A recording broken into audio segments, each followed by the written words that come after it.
Still in India, reviews on Amazon are more trusted than your own e-commerce channel, because they think Amazon is a third party.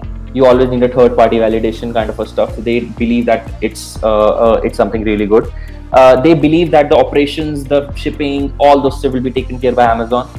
So again, the trust factor is much more, specifically if you are an existing brand. So both have to work in parallel. How?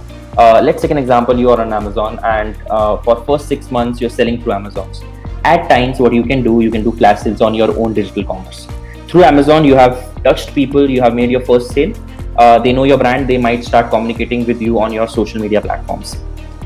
That's the time where you talk about sales happening on your platform as well.